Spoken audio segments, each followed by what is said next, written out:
उपासनीयं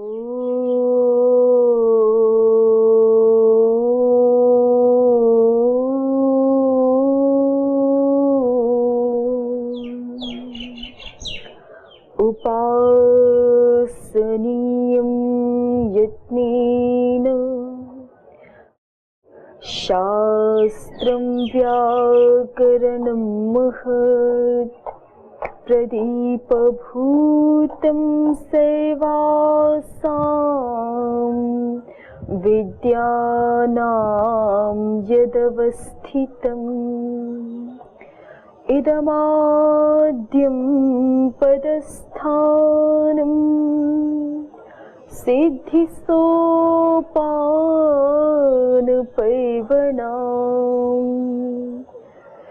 इयं सा मोक्षमाणानाम् अजिह्वा राजपद्धतिः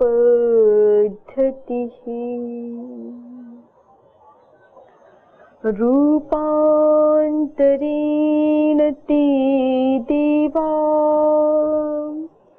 विचरन्ति महीतले ये व्याकरणसंस्कार पवित्रितमुखानराः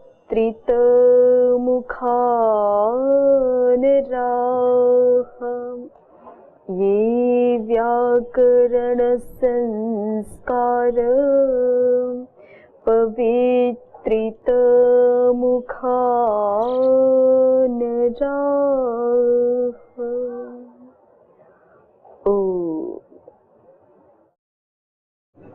औच सूत्र में ये विषय देख रहे हैं हम। वर्णेषु ये वर्णैकदेशा वर्णांतर समानाकृतयस्तेषु तत्कार्यं न भवति तच्छायानुकारिणो हि तेन पुनस्त एव पृथक् प्रयत्न निर्वर्त्यं हि वर्णमिच्छन्ति आचार्याः। तो काशिकाकार क्या सिद्धांत रख रहे हैं? वर्णों के एक देश वर्ण ग्रहण से गृहीत हो जाएंगे कि नहीं? नहीं होंगे। और वर्णों के एक देश वर्ण ग्रहण से गृहीत नहीं होंगे तो वर्णांतर को प्राप्त जो कार्य होते हैं, स्वतंत्र विशुद्ध वर्ण को प्राप्त जो कार्य होते हैं, वर्णैक देश जो वर्ण प्रतीत हो रहे हैं उनको नहीं होंगे। कारण क्या कहा था? क्योंकि तच्छायानुकारिणो हि तेन पुनस्त एव। संध्यक्षरों में या अन्य किन्हीं भी वर्णों में हमें जो स्वतंत्र वर्ण रूप एक देश एक अवयव प्रतीत होते हैं। एक देश माने क्या है? अवयव, एक अवयव। एक देश जो प्रतीत होते हैं वो केवल छाया अनुकारी है, न पुनस्त एव। वो वही नहीं है। वही कौन? विशुद्ध वर्ण नहीं है। पृथक प्रयत्न निर्वर्त्यम ही वर्णमिच्छन्ति आचार्याः। और इसको और स्पष्ट करने के लिए बताया कि आचार्य के मत में वर्ण की परिभाषा है जो एक अलग प्रयत्न से निष्पाद्य है, वो वर्ण है। और जैसा कि हमने देखा था, जब हमें री बोलना होता है तो री बोलने के लिए एक ही प्रयत्न करना पड़ता है। री के अंतर्गत जो रेफ श्रुति है उसके उच्चारण के लिए अलग से प्रयास नहीं करना पड़ता। तो इसलिए री में जो रेफ श्रुति है उसको अलग से वर्ण नहीं माना जा सकता। ऐसे ही ए ओ ऐ औ आदि में भी अवर्ण इवर्ण आदि के उच्चारण के लिए अलग से प्रयास नहीं करना होता है, नहीं करना पड़ता है। तो इसलिए उनको भी ए ओ आदि वर्णों में जो अ ई उ आदि अवयव हैं उनको अलग से स्वतंत्र वर्ण नहीं कहा जा सकता। तो इस संदर्भ में जब ये बात हो गई, काशिकाकार ने अपना मत बता दिया, तो फिर समस्या आई कुछ स्थानों पर कि यदि हम ऐसा सिद्धांत रखेंगे कि वर्णैक देश वर्ण ग्रहण से गृहीत नहीं होते हैं, उनमें स्वतंत्र वर्णों के कार्य नहीं होते हैं, तो 3 स्थानों पर दोष दिखाया गया। कहाँ कहाँ? नुड विधि में दोष आ जाएगा। अनरिधतुहु अनरिधुहु में हम नुडागम नहीं कर पाएंगे, प्राप्त नहीं होगा नुडागम। और ऐसे ही क्लिप्तः क्लिप्तवान इत्यादि प्रयोगों में कृपोरोलह सूत्र से लादेश नहीं कर पाएंगे। और कर्तृणाम इत्यादि प्रयोगों में हम नकार को, रेफ और मूर्धन्य शकार से उत्तर जो नकार को नकार आदेश विधान होता है वो नहीं कर पाएंगे। तो फिर ये दोष आ रहे हैं। चाहिए तो हमें अनरिधतु अनरिधु में नुटागम चाहिए, कृप्तः क्लिप्तवान में कृपोरोलह से लत्तो हो जाए ये चाहिए, कर्तृणाम हर्तृणाम इत्यादि प्रयोगों में णत्तो हो जाए ऐसा चाहिए तो ना। तो पर वो प्राप्त नहीं हो रहा, तो उसके लिए क्या करना पड़ेगा? नुड विधि लादेश विनामेशु ऋकारे प्रतिविधातव्यम, ये वार्तिक बनाना पड़ेगा। और इस वार्तिक के माध्यम से हमें कहना पड़ेगा कि नुड विधि लादेश और विनाम इन तीनों ही कार्यों में, इन तीनों विधियों में ऋकारे प्रतिविधातव्यम, ऋकार जहाँ पर उपस्थित होता है वहां पर आपको प्रतिविधान करना चाहिए। माने ऋकार के होने पर भी कहीं द्विहलत्व मान करके, कहीं उसको उसमें रेफ श्रुति मान करके, कहीं दो जगह पर तो उसमें रेफ श्रुति से ही काम चलेगा, क्लिप्तः क्लिप्तवान और कर्तृनाम, है ना। या तो हम स्वतंत्र रूप से कहेंगे कि अनरिधतु में सामान्य रूप से तो तस्मान्नुड द्विहलः होता है, लेकिन जहाँ पे एक हल वाला अंग हो, एक हल अंग हो हमारे पास और द्वितीय वर्ण के रूप में री वर्ण हो, तो वहां पर भी नुडागम हो जाता है, ऐसा कहना पड़ेगा। ऐसे ही क्लिप्तः क्लिप्तवान में कहना पड़ेगा कि यहाँ पर री में जो रेफ है उसको भी लकार आदेश हो जाता है। और कर्तृनाम आदि में भी कहना पड़ेगा कि जैसे रेफ से उत्तर नकार को णत्व होता है, वैसे ही रीकार से भी उत्तर या दीर्घ रीकार से भी उत्तर नकार को नकार आदेश हो जाता है, ये कहना पड़ेगा हमें। तो यहाँ पे तो इतनी ही बात रखी है। आगे भाष्यकार जो है वो इस वार्तिक का भी प्रत्याख्यान करके दूसरा उपाय दिखा देंगे कि ये कार्य सूत्रों से ही सिद्ध हो जाते हैं। काशिकाकार ने केवल वार्तिककार का मत दिखाया है ना, कि कहना पड़ेगा हमें और कहने से कार्य होगा। भाष्यकार वार्तिक का भी और आगे समाधान करते हुए कहेंगे कि नहीं, ये जो कार्य वार्तिक से करवा रहे हो, वार्तिक से करवाने की आवश्यकता नहीं पड़ेगी, हमें सूत्रों से ही दिखाएंगे समाधान। तो आगे भाष्य में देखेंगे। तो अभी हमने न्यास में थोड़ा सा देखा था, इसको कहाँ तक देख लिया? नुड विधि वाले उदाहरण देख लिए ना। न्यासकार को यहाँ से एक बार फिर से देखिए। यदि तर्हीन गृह्यन्ते इहैते अकारादयो वर्णाने काव्यवाह इष्यन्ते, इहैते अकारादयो वर्णा अनेकाव्यवा इष्यन्ते तस्यादितौ दत्तमर्धह्रस्वम् एचो प्रव्यस्य दूराद् धूते पूर्वस्यार्धस्यादुत्तरस्य दुतौ इति वचनात्। मिल गया ना आपको? थोड़ा सा इसको आवृत्ति करते हुए आगे बढ़ते हैं। सन्ति च केषाञ्चित् केचिद् अवयवा वर्णान्तर स्वरूपाः तद्यथा ऋकारे रेफः ऋकारे लकारः एकारे च ऐकारे चाकारे कारौ ओकारे च औकारे चाकारोकारौ दीर्घेष्वाकारादिषु ह्रस्वा अकारादयः तत्र य एते ऋकारादि वर्णानाम् अवयवास्ते किं वर्णग्रहणेन गृह्येरन्न वा। ये दो पक्ष रखे थे। तो तत्र पूर्वस्मिन् कल्पे अग्ने इह वायो उदकम इति अकः सवर्णे दीर्घत्वं प्राप्नोति। ये देख लिया था ना दोष हमने। प्रथम पक्ष में ये दोष आता है। और प्रणीय आलूय इति ह्रस्वाश्रयः तुक्, प्रणीय आलूय आदि प्रयोगों में ह्रस्वाश्रय तुक् एवं आदयोन्यपि अस्मिन् पक्षे दोषाः प्रसजन्ति। और इसी प्रकार से कह रहे हैं कि ये कुछ दोष तो हमने दिखाए इस प्रथम पक्ष में, और भी इसी प्रकार के दोष आते हैं। तेच भाष्याद अवधार्यः, तेच भाष्याद अवधार्यः, वे दोष हमें भाष्य से जान लेने चाहिए। अब ये दोष दिखा दिए और इनका समाधान नहीं किया, क्योंकि प्रथम पक्ष रख नहीं रहे ना काशिकाकार। वर्णिक देश वर्ण ग्रहण से गृहीत हो जाते, इस पक्ष को रख ही नहीं रहे काशिकाकार, तो इसलिए उस पक्ष में दोष दिखा दिए बस और उसको छोड़ दिया, उसका समाधान नहीं किया, क्योंकि उस पक्ष को ही रख नहीं रहे हैं इसलिए। इतरत्र तु नुड विधि लादेश विनामेषु ऋकार ग्रहणम कर्तव्यम। इतरत्र माने दूसरे पक्ष में नुड विधि लादेश और विनाम में ऋकार ग्रहण करना चाहिए। नुड विधौ तावत् ऋधु वृद्धौ लिट् अनृधतु अनृधुरित्यत्र ऋकारे रेफस्य हल ग्रहणेन अग्रहणात् द्विहलत्वाभावे तस्मान्नुड द्विहलः इति नुड न प्राप्नोति। इतना हो गया था ना। और लादेश वाला भी देख लिया था हमने। लादेश विधौ क्लिप्तः क्लिप्तवान इति रेफस्य कृपो रोलः इति लत्वं न सिद्ध्यति विनाम विधौ मातॄणाम पितॄणाम इति नत्वं न स्याद् इत्यतः वर्णेषु इत्यादि। अब देखिए व्याख्या। वर्णेषु ऋकारादेषु, वर्णेषु ये वर्णिक देशा। इस पंक्ति की भूमिका तैयार की अभी तक न्यासकार ने, अब व्याख्या कर रहे हैं पंक्तियों की। तो वर्णेषु, केषु वर्णेषु? ऋकारादेषु ये वर्णिक देशाः रेफादयः वर्णात्मभूतत्व ज्ञापनार्थम एक देशा इति उक्तम।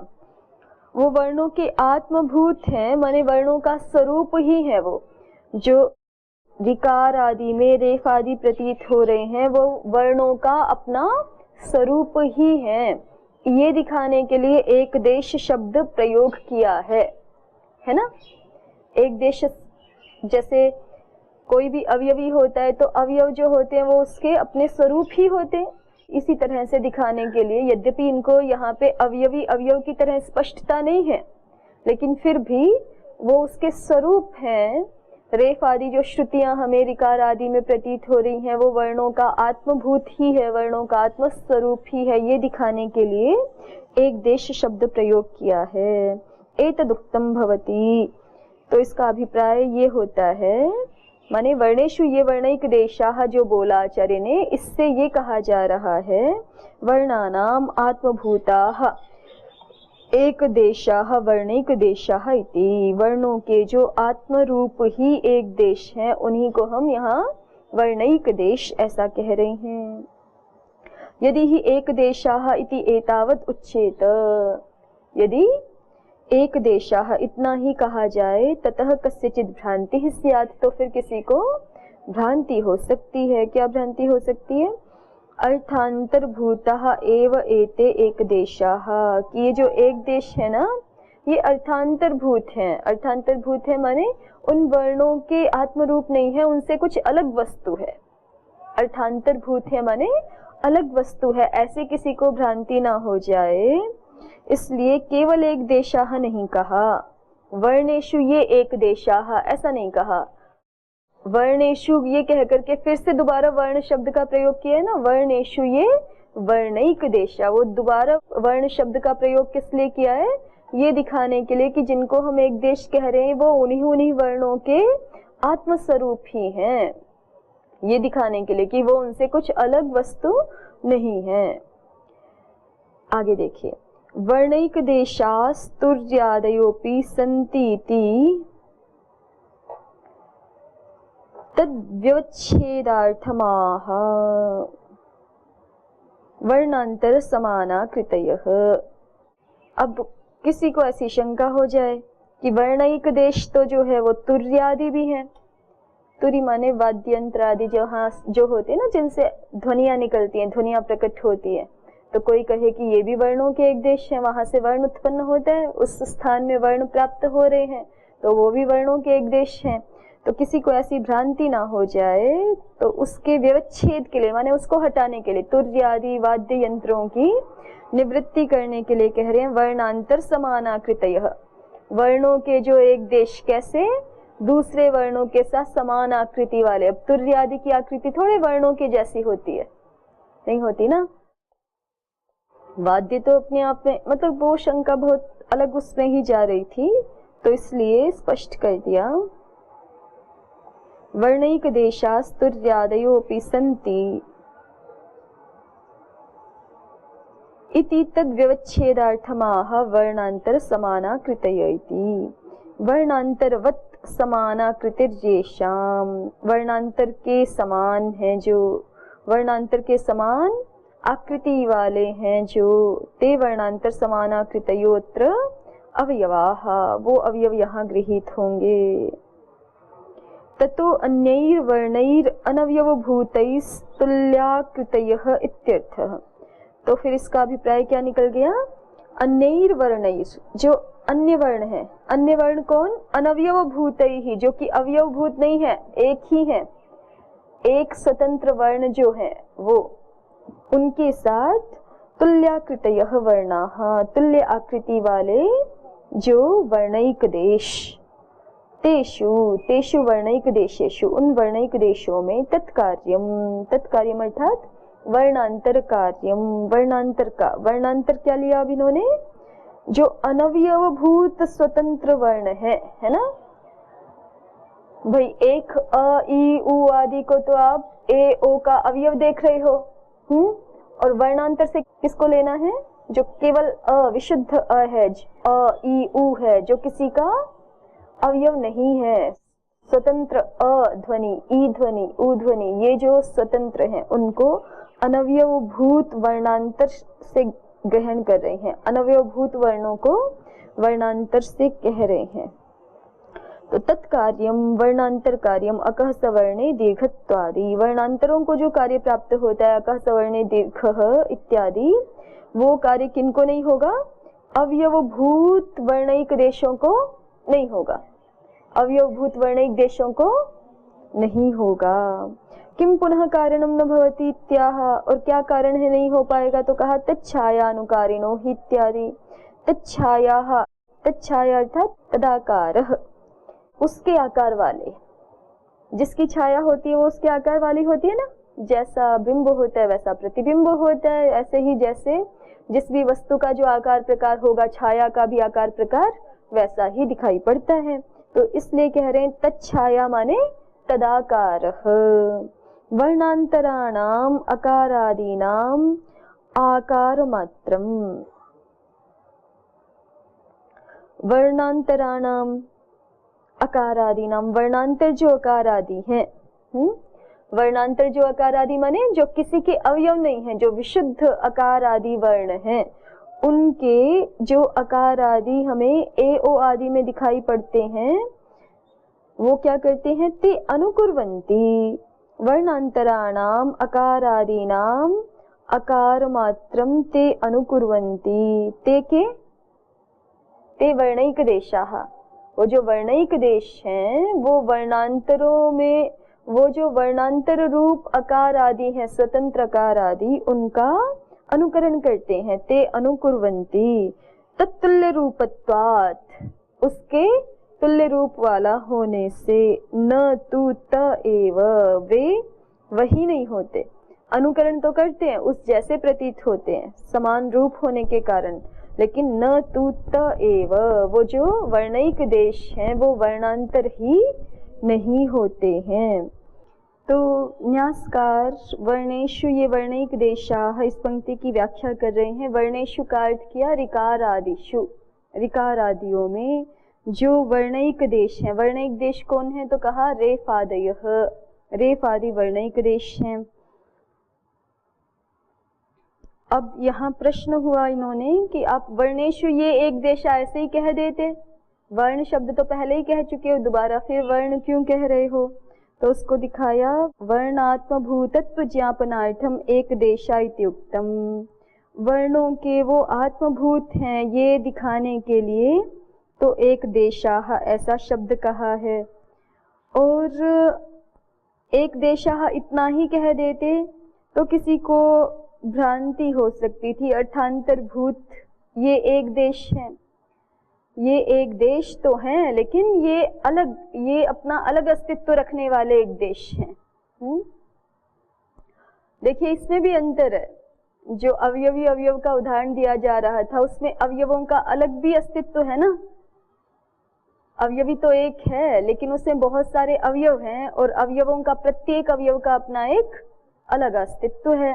लेकिन यहाँ पे थोड़ी अलग स्थिति है, ए ओ आदि में जिनको हम अवयव दिखाना चाह रहे हैं उनका अलग अस्तित्व कुछ नहीं है, ये भी तो अंतर है ना इन दोनों में। तो पहली बात तो कही इन्होंने कि एक देश इसलिए कहा है कि जिससे कि ये वर्णात्मभूत ही है, ये दिखा सके हम। और यदि एक देशाः इतना ही कह देते, वर्णैक देशाः ना कह करके एक देशाः इतना ही कह देते, तो फिर किसी को ऐसी भ्रांति हो सकती थी कि ये स्वतंत्र अस्तित्व वाले अर्थांतरभूत हैं, वर्णों के एक देश तो हैं, वर्णों के अवयव तो हैं, लेकिन इनका पृथक अस्तित्व भी है, ऐसे किसी को भ्रांति हो सकती थी। उसका निवारण करने के लिए फिर से वर्ण शब्द कहा है, ऐसा न्यासकार व्याख्या कर रहे हैं। और फिर अग्रिम शब्द वर्णांतर समानाकृतयः क्यों कहा?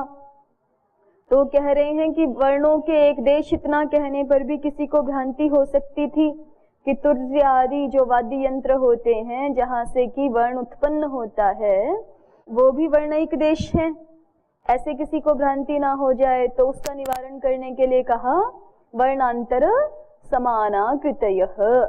ये जो वर्णिक देश है वो कौन से अभिष्ट हैं हमें यहाँ पर? जो स्वतंत्र वर्णों की समान आकृति वाले हैं। तो इसलिए तुर्य आदि यंत्र नहीं गृहीत होंगे यहाँ पर वर्णिक देश कहने से।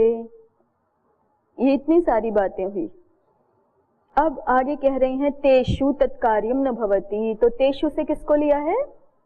तेषु वर्णिक देशेषु तत्कार्यम न भवति। तत्कार्यम न भवति अर्थात वर्णांतरस्य कार्यम न भवति, विशुद्ध वर्णस्य कार्यम न भवति। अब अग्रिम पंक्ति हेतु के रूप में है किम पुनः कारणम न भवति। क्या कारण है कि इन वर्णिक देशों को वर्णांतर का कार्य नहीं हो पाता?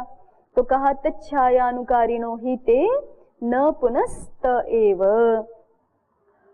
क्योंकि ये जो वर्णिक देश हैं ये वर्णांतर की छाया मात्र का अनुकरण करने वाले हैं, ये वर्णांतर ही नहीं है।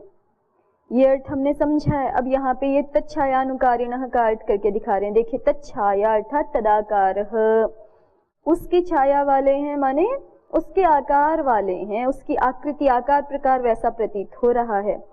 वर्णांतराणाम अकारादीनाम आकार मात्रम, आकार मात्रम अर्थात आकृति मात्रम ते अनुकुर्वन्ति।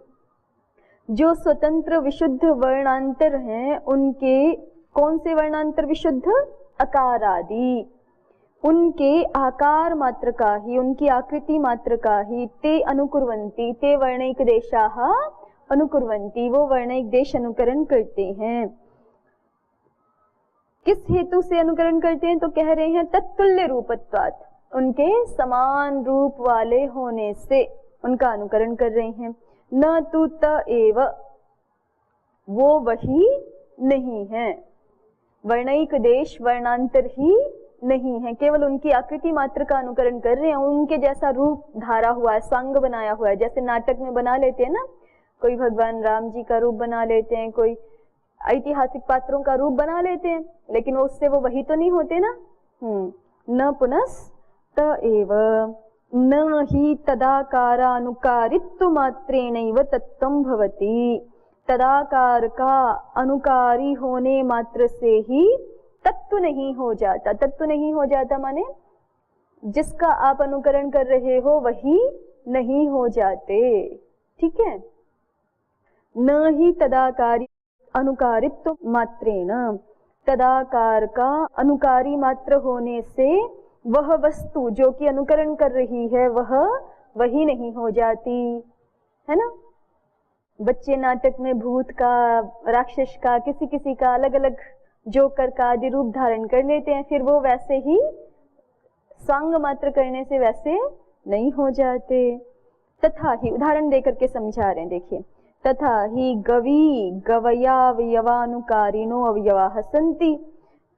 उसी प्रकार से गवी गाय में, जो ग्राम्य पशु गाय होता है उसमें गवय अवयवानुकारिणः, गवय ये वन्य पशु है, ठीक है, नील गाय जिसको बोलते हैं।